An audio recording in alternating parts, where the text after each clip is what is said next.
Hello students. Golgi operators की discovery की थी कैमिलो गोल्जी ने इन 1898 1898 के अंदर।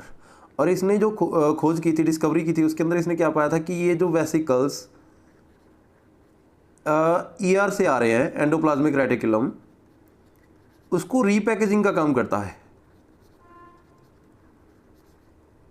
ठीक है, तो रीपैकेजिंग मतलब कि सबसे पहले क्या है, जैसे कि ये एंडोप्लाज्मिक रेटिकुलम है, यहाँ पे आपको दिखाई दे रहा है, ये वाला सारा ये एंडोप्लाज्म रेटिकुलम है और ये रफ एंडोप्लाज्मिक रेटिकुलम है। अब ये देखो, यहाँ से ये वेसिकल जो है इससे टूट के, जो एंडोप्लाज्मिक रेटिकुलम है उससे टूट के ये वेसिकल किसकी तरफ जा रहा है? गोल्जी अपरेटस की ओर। और यहाँ पे ये जो दिखाई दे रहा है ये क्या है बेटा? Golgi apparatus. और ऐसा ही गोल्जी ऑपरेटर्स आपको यहाँ पे दिखाई दे रहा है 3D के अंदर। ये जो है ये एंडोप्लाज्मिक रेटिकुलम, ये वाला एंडोप्लाज्मिक रेटिकुलम, इससे ये वेसिकल टूट के कहाँ जा रहा है? गोल्जी ऑपरेटर्स की ओर जा रहा है और ये रीपैकेजिंग का काम कर रहा है। अब किसी चीज़ को रीपैकेजिंग मतलब कि पहले से वो पैकेज्ड है, उसको दोबारा और अच्छी मजबूत पैकिंग करने की ज़रूरत क्यों है? क्योंकि उसको कहीं बाहर भेजना है या उसकी कोई ट्रांसपोर्टेशन होनी है। ठीक है, तो जो पैकेजिंग, रीपैकेजिंग के बाद 3 तरीके की ट्रांसपोर्टेशन जो गोल्जी ऑपरेटर्स है उससे होती है। कौन कौन से 3 तरीके की जो ट्रांसपोर्टेशन है वो ये करता है? सबसे पहली ट्रांसपोर्ट है ट्रांसपोर्ट वेसिकल्स। ये वेसिकल्स बनाता है 3 तरीके के। सबसे पहले है ट्रांसपोर्ट वेसिकल्स। ये क्या करते हैं? चलो एक बार सारे लिख लेते हैं, तीनों टाइप। दूसरे होते हैं membrane vesicles, and third type होता है सेक्रेटरी वेसिकल्स। ठीक है, 3 तरीके के वेसिकल्स जो हैं यहां से बनते हैं। सबसे पहले अगर आप बात करें तो ट्रांसपोर्ट वेसिकल्स कौन से होते हैं? ये विद इन सेल ट्रांसपोर्टेशन करते हैं। ठीक है, मतलब कि वेसिकल्स के अंदर जैसे कोई चीज़ बनी जो कि डाइजेस्टिव है, ठीक है, उसको सबसे पहले क्या किया गया? एंडोप्लाज्मिक रेटिकुलम से वो पैकेज्ड हुई। उसके बाद वो कहाँ गई? प्रोटीन, वो गोल्जी अपरेटस के पास गई। अब उसका डाइजेशन करवाना है, उसको लाइसोसोम के पास भेजना है। ठीक है, जैसे ये लाइसोसोम है, ठीक है, तो लाइसोसोम के पास भेजने के लिए उसको क्या करना पड़ेगा? रीपैकेज करना पड़ेगा। तो ये रीपैकेजिंग के बाद लाइसोसोम के पास गया, तो ये कौन सी ट्रांसपोर्टेशन होगी? ट्रांसपोर्ट वेसिकल के थ्रू होगी। ठीक है, तो कहाँ जाते हैं ज़्यादातर? जैसे carry digestive enzyme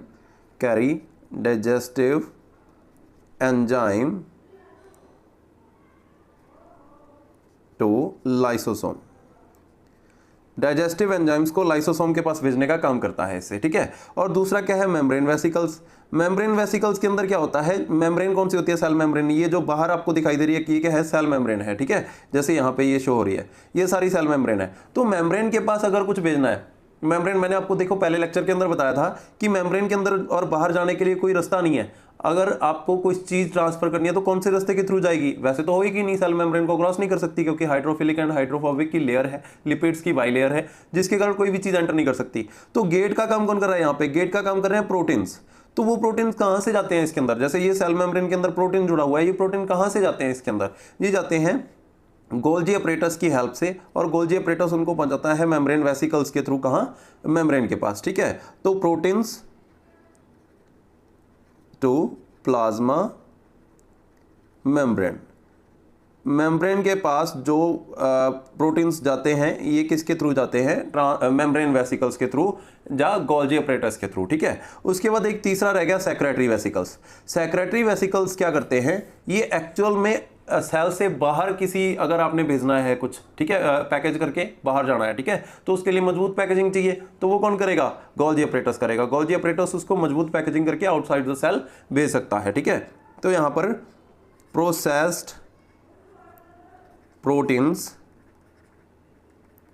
to outside of cell, cell से बाहर भेजने का काम करता है, बाहर की ओर। ठीक है, तो यहाँ पे 3D कंस्ट्रक्शन भी दिखाई गई है। देखो सैक्स की तरह है, जैसे सैक पड़ी होती हैं एक दूसरे के ऊपर। ठीक है, एक पहली सैक आ गई, दूसरी सैक आ गई, तीसरी सैक आ गई। ठीक है, खाली थैलियां एक दूसरे के ऊपर पड़ी होती है, ऐसी होती है। और जब कोई चीज इसमें से क्रॉस करती है तो सबसे पहले देखो ऊपर से क्रॉस करना शुरू करती है। सबसे पहले वेसिकल क्या होता है? प्रोटीन। पहले इस लेयर को क्रॉस करता है, फिर इस लेयर को क्रॉस करता है, फिर इस लेयर को, फिर जाके वो एंड में पैकेज, पूरी तरीके से पैकेज्ड हो जाता है। ये जो चीज़ें ये यहाँ से निकल रही हैं, ये फाइनल पैकेजिंग के बाद का मटेरियल है। अब ये बाहर चला जाएगा प्लाज्मा, उसके अंदर, सॉरी, इसके पूरी सेल के अंदर घूमेगा। ठीक है, सेल प्लाज्मा के अंदर।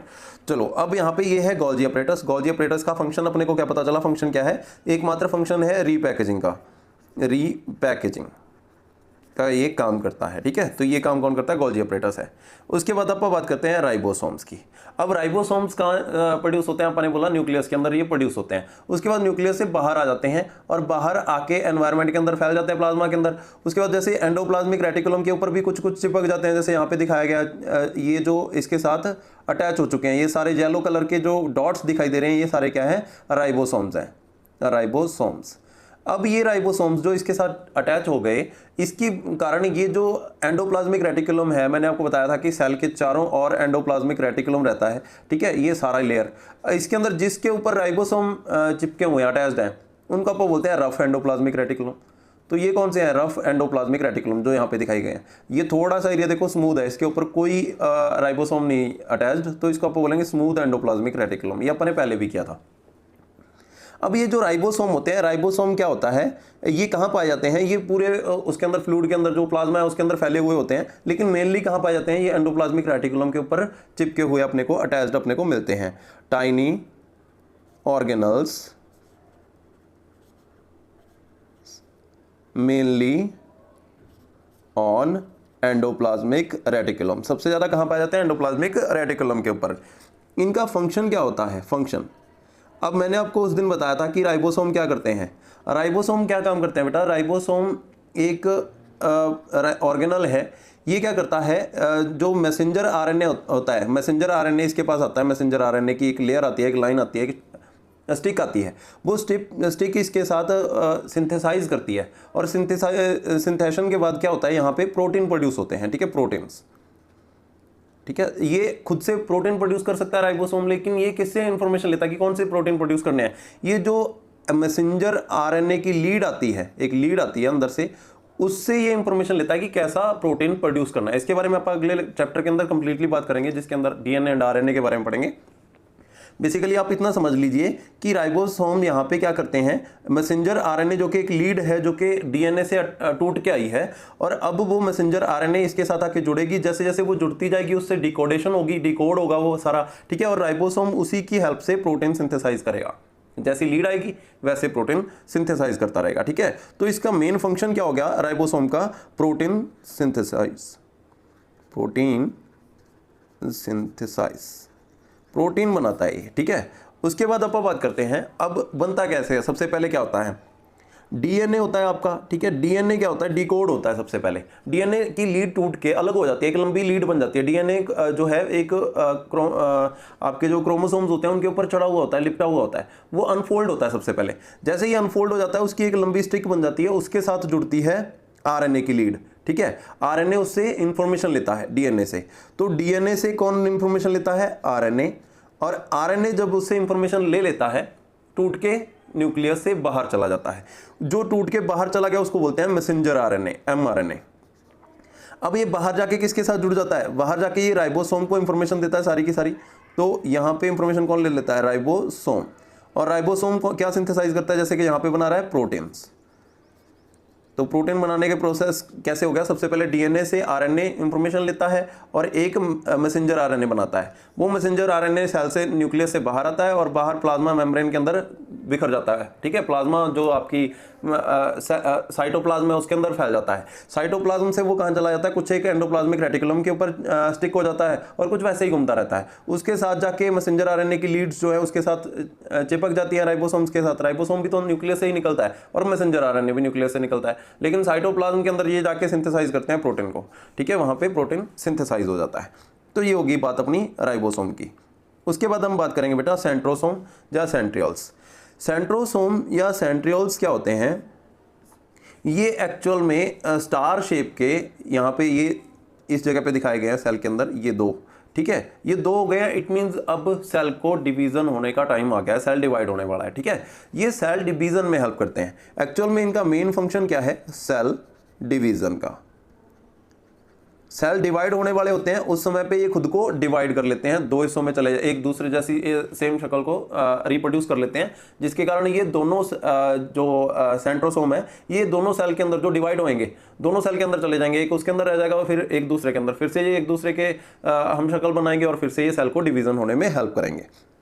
अब ये किससे बने हुए होते हैं? Made up of micro tubes के बने हुए होते हैं और ये क्या काम करते हैं, सेल को डिवीजन करने का काम करते हैं। ये पहले ही बता दिया मैंने। सबसे ज़्यादा इनकी संख्या मैक्सिमम इन लीवर के अंदर ये क्या होता है, सबसे ज़्यादा होते हैं, क्योंकि लीवर खुद को सबसे जल्दी खुद को मेंटेन कर सकता है। सबसे ज़्यादा डिवाइड कहाँ होते हैं ये, लीवर के अंदर डिवाइड होकर तुरंत नए सेल बना लेते हैं, जिससे लीवर खुद को रिपेयर कर लेता है बहुत जल्दी।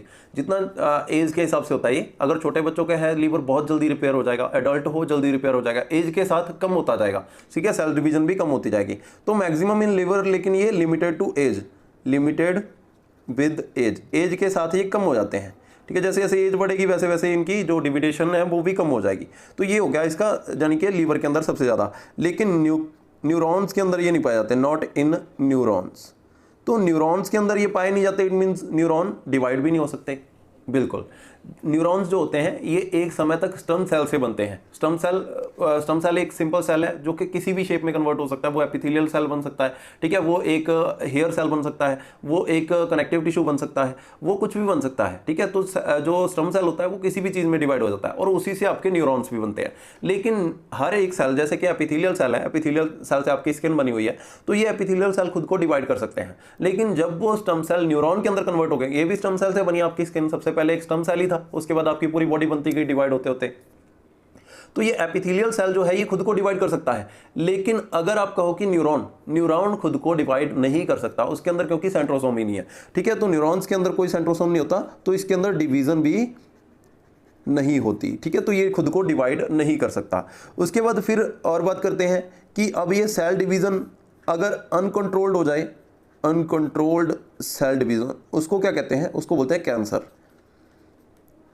ठीक है। अगर ये सेल डिवीजन अनकंट्रोल हो जाए तो उसको कैंसर बोला जाता है। तो आप कहोगे कि ये कैंसर या ट्यूमर लगा लो, ट्यूमर तो ब्रेन के अंदर भी होता है, ट्यूमर्स ये ब्रेन के अंदर भी हो जाते हैं। तो ब्रेन ट्यूमर जिसको आप बोलते हैं, तो ये ब्रेन ट्यूमर क्या है, ब्रेन ट्यूमर बिल्कुल अनकंट्रोल्ड सेल्स ही बनाते हैं, क्योंकि ब्रेन के अंदर सारे सेल जो है वो न्यूरॉन्स नहीं है। ब्रेन के अंदर दो प्रकार के सेल पाए जाते हैं, न्यूरॉन्स और दूसरे उसको गलियल सेल्स, ठीक है। तो दो प्रकार के सेल पाए जाते हैं, गलियल सेल्स एंड न्यूरॉन्स।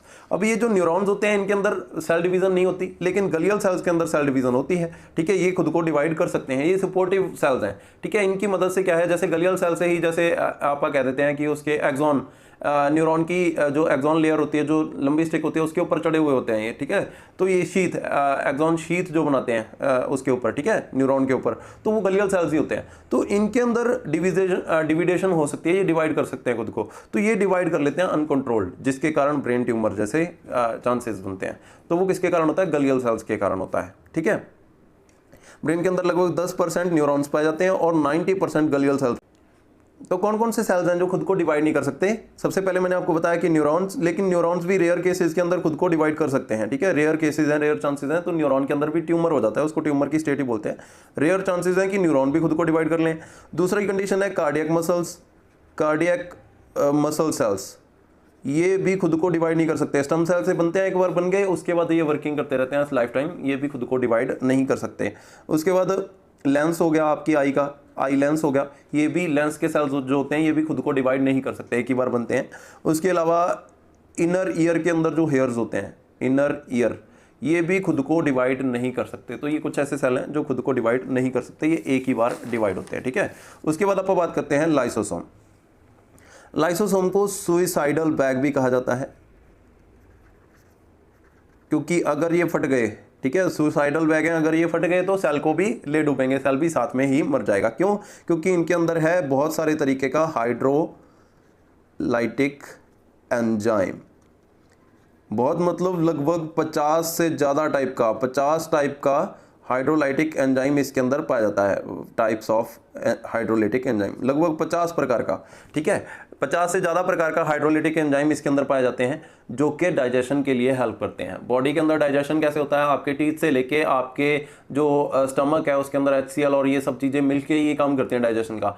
तो सेल के अंदर ये डाइजेशन कैसे होता है, सेल तक पहुँचने के बाद वो चीज़ इस जो आपका लाइसोसोम है उसके अंदर जाती है और वहाँ पे ये एंजाइम जो है उसको डाइजेशन का काम करते हैं, ब्रेक डाउन करते हैं उसका। उसके बाद वेस्ट जो होता है इसके अंदर ही रह जाता है और ये बॉडी से बाहर फेंक देते हैं, ठीक है।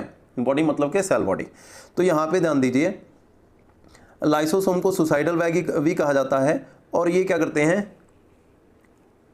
अनडाइजेस्टेड वेस्ट को out of the cell, cell से बाहर निकालने का काम करते हैं, ठीक है।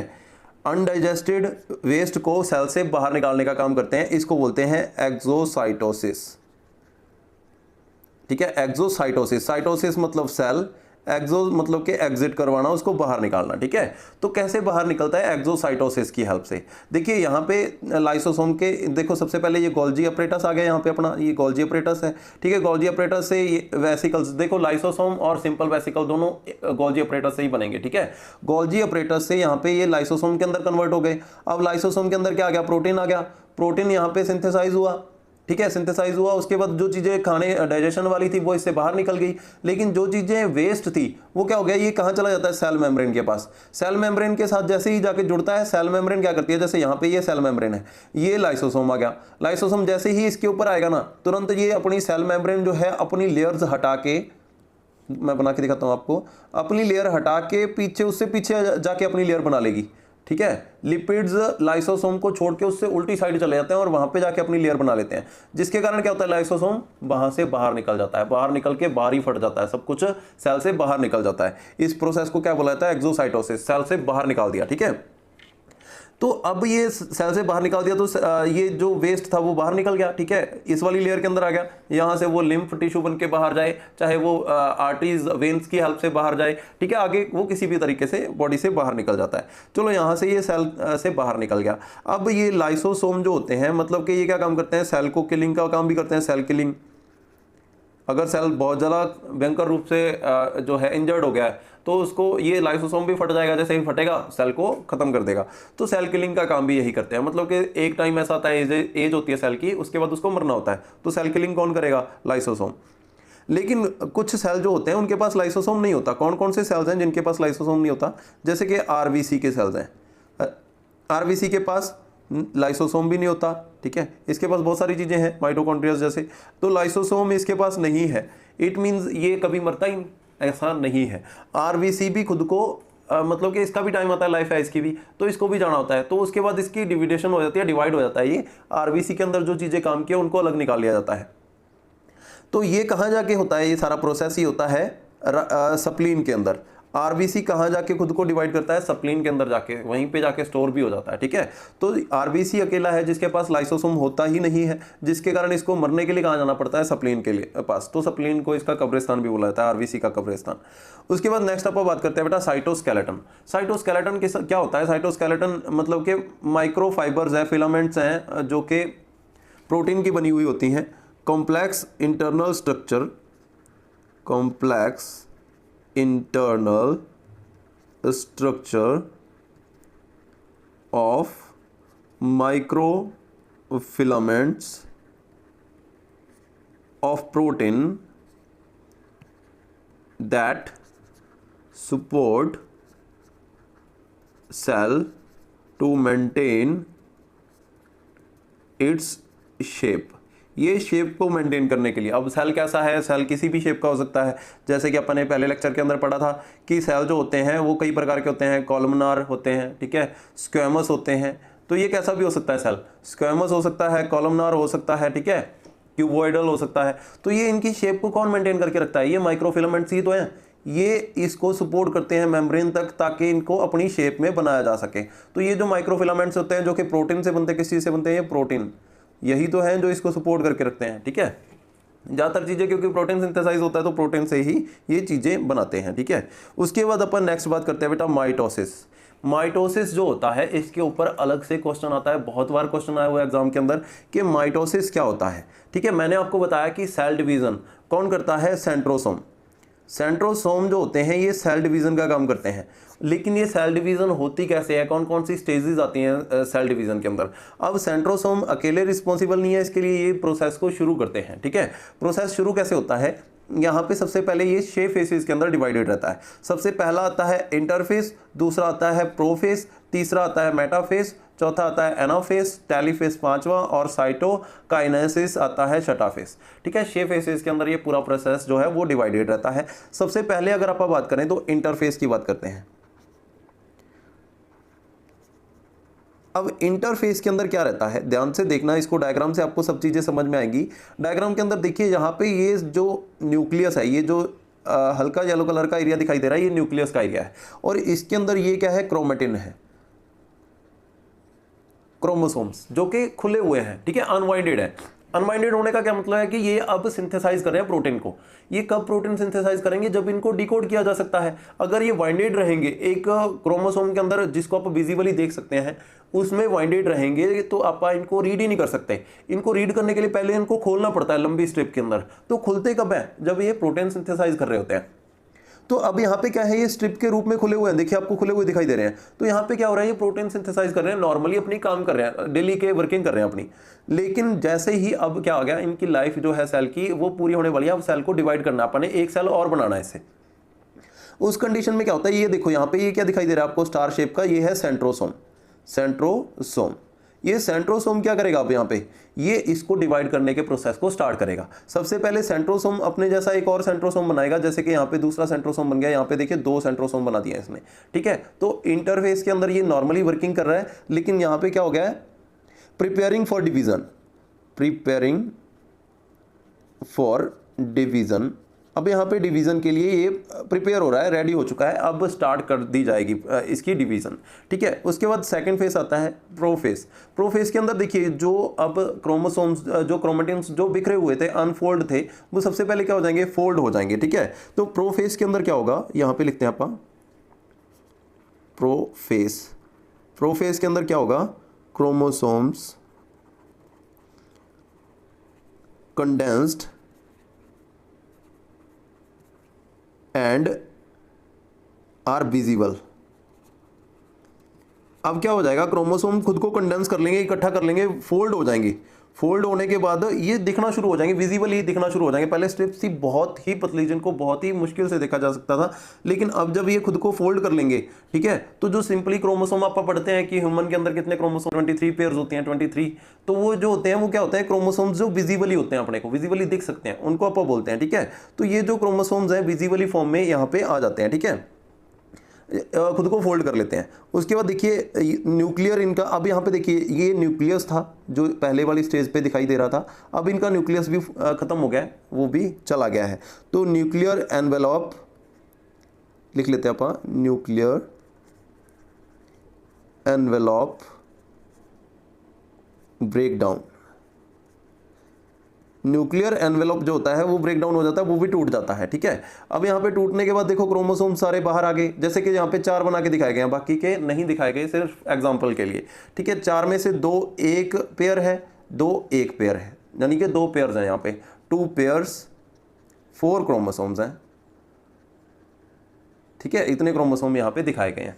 अब इनको क्या किया जाएगा, अब यहाँ पे देखो सेंट्रोसोम दोनों सिरों पे चले गए हैं, दोनों ध्रुव्स के अंदर चले गए हैं, ऊपर और नीचे, ठीक है, जो सेंट्रोसोम है।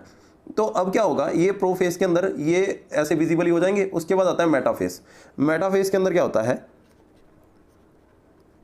मेटाफेस, मेटाफेस के अंदर क्या होगा, अब ये खुद को मतलब कि जो क्रोमोसोम्स हैं ये बिल्कुल सेंटर में आ जाएंगे, सारे के सारे सेंटर में एक लेयर बना लेंगे। अब यहाँ पे क्या हुआ था, जो प्रोफेस था उसके अंदर इन्होंने खुद को ये मान लो कि एक क्रोमोसोम था, कुछ ऐसा होता है एक क्रोमोसोम, इसके जैसा एक और क्रोमोसोम इसने बना लिया था यहाँ पे, ठीक है। क्रोमोसोम को खुद को रेप्लिकेट कर लिया था यहाँ पे सेकंड स्टेज के अंदर, प्रोफेस के अंदर, ठीक है। खुद को रेप्लिकेट करने का मतलब अपने जैसा एक और बना लेना। तो यहाँ पे ये सेकंड स्टेज के अंदर अपने जैसा एक और बना लिया था। पहले ये ऐसा था, एक था, उसके बाद इसने 2 बना लिए, ठीक है, अपने जैसे 2। अब ये दोनों क्या होंगे, अलग अलग हो जाएंगे। उसके बाद यहाँ पे 4 क्रोमोसोम्स हैं, इसने अपने मतलब कि डबल कर लिया दोनों को। अभी तक ये जुड़े हुए हैं, जो जैसे यहाँ पे है, फिर से मैं बना के दिखा देता हूँ। पहले ये एक्स की शेप का दिखाई दे रहा है, यहाँ पे देखिए इसको एक्स की शेप का है। तो यहाँ पे 2 क्रोमोसोम्स हैं, एक नीचे है मान लो ये वाला एक्स में से, ये एक क्रोमोसोम है, जैसे 2 होते हैं, ठीक है। दूसरा जो है ब्लू कलर का दिखाया गया, मैं यहाँ पे बना के देता हूँ, ये दूसरा है, ये मतलब कि एक पेयर हो गई, 2 क्रोमोसोम हो गए जी, ठीक है, या सिंगल पेयर, 1 पेयर लिख देता हूँ मैं इसको, 1 पेयर हो गई। अब इसने क्या किया, खुद को रेप्लिकेट कर लिया। रेप्लिकेट करने का मतलब यहाँ पे सेकंड स्टेज के अंदर, प्रोफेस के अंदर अपने जैसा एक और बना दिया जो कि इससे जुड़ा हुआ है अभी। और ब्लू वाले ने भी क्या किया, अपने जैसा एक और बना दिया, ये भी उससे जुड़ा हुआ है। तो ये एक्स की शेप के बन गए, मतलब कि क्रोमोसोम क्या हो गए, 2 हो गए एक से, ठीक है। अब यहाँ पे इस स्टेज के अंदर यहाँ पे सिंगल पेयर नहीं है, ये डबल पेयर है, ठीक है। लेकिन है आइडेंटिकल, मतलब कि अपने जैसा ही बनाया है। अब यहाँ पे अगली स्टेज के अंदर क्या होगा, मेटाफेज के अंदर chromosome aligned, chromosomes aligned at cell centre, cell के सेंटर में सारे अलाइंड हो जाएंगे, एक लाइन बना लेंगे, ठीक है। अभी ये जुड़े हुए हैं, पेयर्ड है, मतलब कि एक क्रोमोसोम के साथ एक जुड़ा हुआ है, तो यहाँ पे एक लाइन बना लेंगे ये सेंटर में, ठीक है, इस स्टेज के ऊपर। तीसरी स्टेज मेटाफेज के अंदर देखो लाइन बना लिया है, लेकिन जो सेंट्रोसोम थे वो दोनों ध्रुव्स के अंदर, दोनों सेंटर्स के अंदर पहुंच गए, दोनों ऊपर और नीचे, लेकिन क्रोमोसोम ने सेंटर में एक लेयर बना लिया है, अभी भी जुड़े हुए हैं। अब क्या होगा, यहाँ पे ये जो स्पिंडल्स हैं, स्पिंडल इनको बोलते हैं, ये क्या करेंगे, इनको एक दूसरे से अपोजिट डायरेक्शन में खींचना, स्पिंडल फाइबर्स बोलते हैं इनको। यहाँ पे ये जो जुड़ी हुई है ना, यहाँ डॉटेड दिखाई गई है, ये सारी क्या है, स्पिंडल फाइबर्स, ये इसके साथ जुड़ी हुई रहती है, हर एक क्रोमोसोम के साथ एक स्पिंडल फाइबर जुड़ी हुई होती है। तो जैसे ही ये स्पिंडल फाइबर, अब देखो यहाँ पे क्या होगा, ये सारी यहाँ की बॉडी इनके साथ क्रोमोसोम के साथ अटैच हो जाएगी इधर की स्पिंडल फाइबर के थ्रू, लेकिन जैसे ही ये सेंट्रोसोम इनको अपनी ओर खींचेगी ऊपर की ओर, ठीक है। अब आधा क्रोमोसोम तो ऊपर चला जाएगा, मतलब कि एक क्रोमोसोम इनमें से, यहाँ पे देखो ये येलो वाले दो है ना, दो में से एक तो ऊपर चला जाएगा, एक नीचे चला जाएगा, आइडेंटिकल है तो दोनों सेल के अंदर एक पूरा क्रोमोसोम रह जाएगा, आधा यहाँ पे आ गया, देखो यहाँ आधा यहाँ पे चला गया, और ऐसे ही ब्लू वाले में से आधा यहाँ पे रह गया, आधा यहाँ पे चला गया, ठीक है। और फिर से दो अपने सेल थे, आधा यहाँ पे चला गया, आधा यहाँ पे चला गया, दोनों तरफ क्रोमोसोम्स बराबर हो गए और आइडेंटिकल हो गए, ठीक है। जैसे ही इनको ऊपर फोर्स के साथ खींचा गया, ठीक है, तो यहां से क्या हो गया, ये सेल खुद को अंदर की ओर धकेल दिया इसको, और अंदर की ओर धकेलने के बाद यहाँ पे अब क्रोमोसोम सारे इकट्ठे हो गए, यहाँ पे क्रोमोसोम इकट्ठे हो गए। एनाफेज के अंदर क्या होता है, एनाफेज के अंदर क्या होगा, sister chromatids separate, sister chromatids, इनको सिस्टर क्रोमेटाइड्स बोलते हैं, ये दोनों इकट्ठे जो हैं इनको बुलाया जाता है सिस्टर क्रोमेटाइड्स। क्रोमेटाइड्स पहले ये एक था, पेरेंट वाला था जहाँ से सिंगल था, उसके बाद जैसे ही उसने आइडेंटिकल बना लिए तो ये सिस्टर होगी, sister chromatids separates and moving opposite side, एक दूसरे की अपोजिट साइड मूव करती हैं, ठीक है। उसके बाद जैसे ही मूव करती हैं तो यहाँ पे सेल खुद को डिवाइड करना शुरू करता है। सबसे पहले कैसे करता है, सबसे पहले टेलोफेज के अंदर क्या होता है, टेलोफेज के अंदर सबसे पहले न्यूक्लियस बनता है उनके ऊपर, जो क्रोमोसोम होते हैं उन सभी के ऊपर क्या बन जाता है, एक न्यूक्लियस बन जाता है, ठीक है। तो अब बात करें टेलोफेज के अंदर, इसके अंदर क्या होता है, न्यूक्लियस रिफॉर्म दोबारा बन जाता है, ठीक है, न्यूक्लियस। और दूसरा क्या होता है बेटा, क्रोमोसोम अनकोयल, फिर से अनकोयल हो जाते हैं, जैसे पहले थे शुरू वाले स्टेज के अंदर वैसे ही आ जाते हैं, फिर से ये खुद को अनवाइंड कर लेते हैं, और अब फिर से ये क्या करेंगे, दोबारा प्रोटीन सिंथेसाइज करना शुरू कर देंगे। तो ये सारा प्रोसेस क्या कहलाता है बेटा, माइटोसिस कहलाता है। माइटोसिस फिर से देख लेते हैं, सबसे पहले आता है इंटरफेस। इंटरफेस के अंदर क्या होता है, ये कॉइल की अनवाइंडेड रहते हैं, क्रोमोसोम्स के अंदर तो आपको दिखाते हैं ना, उनकी शेप्स दिखाते हैं, 23 जो पेयर्स होती हैं उनकी शेप दिखा दी जाती है आपको। वो शेप कोई कैसा होता है, जैसे यहाँ पे दिखाते हैं ऐसा कुछ, ये पहला क्रोमोसोम है, मान लो, एक सेकंड रुको, इसको एक क्रोमोसोम जैसे होते हैं, एक तो आपको आपके मदर से मिलता है, एक आपके फादर से मिलता है। तो मान लो ये पहला क्रोमोसोम हो गया, ये दूसरा हो गया, ठीक है, ये दूसरा हो गया, और ये हो गया तीसरा, कुछ ऐसा अलग अलग शेप के पाए जाते हैं ये अलग अलग। और जो सबसे 23rd है वो आपकी मेल फीमेल तय करता है आपको, ये सारी चीज़ें आप पढ़ेंगे आगे चल के।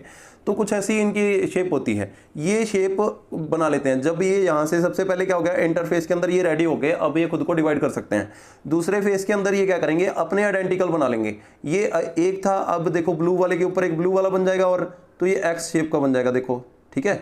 और येलो वाले के ऊपर मान लो कि ये बन जाएगा, ऑरेंज वाले के ऊपर जो भी है, ठीक है, उसके ऊपर ये बन जाएगा। अब यहाँ पे क्या है, ये भी आइडेंटिकल बन गया, मतलब कि यहाँ पे क्या बना लिए इन्होंने, अपने सिस्टर क्रोमोसोम बना लिए दोनों ने आइडेंटिकल, जैसे ये थे खुद वैसा ही वो बना लिया। अब जैसे ये आपकी एपिथेलियल टिश्यू है, एपिथेलियल टिश्यू खुद को बहुत ज़्यादा डिवाइड करता रहता है, सारा दिन स्किन नहीं बनती रहती है, तो इट मींस ये क्या करता रहता है, खुद को बार बार डिवाइड करता रहता है, ठीक है। तो यहाँ पे क्या बनाएगा, बिल्कुल जैसी स्किन पहले थी वही कलर की सेम स्किन और आएगी। ऐसा नहीं है कि स्किन का कलर चेंज हो जाएगा, क्योंकि उसको पहले से पता है कि कैसे क्रोमोसोम बनाने हैं मैंने। वही क्रोमोसोम अनफोल्ड होके प्रोटीन सिंथेसाइज करते हैं और वही प्रोटीन आगे चल के फिर से स्किन को प्रोड्यूस करता है, ठीक है। उसके लिए एक एनर्जी सोर्स बनता है। तो ये सारी चीजें ऐसे ही वर्क करती रहती हैं, ठीक है। तो ये चीजें किसके कारण होती है, माइटोसिस के कारण, ठीक है। माइटोसिस क्या है, सेल डिवीजन के प्रोसेस को बोला जाता है। Mitosis is the process of cell division. Cell division के प्रोसेस को माइटोसिस कहते हैं और ये 6 स्टेजेस के अंदर होता है। पहली स्टेज को बोलते हैं इंटरफेस, दूसरी स्टेज को प्रोफेस, तीसरी स्टेज को मेटाफेस और चौथी स्टेज को एनाफेस, टेलोफेस एंड साइटोकाइनेसिस। आज के लिए इतना ही, बाकी नेक्स्ट लेक्चर में करेंगे।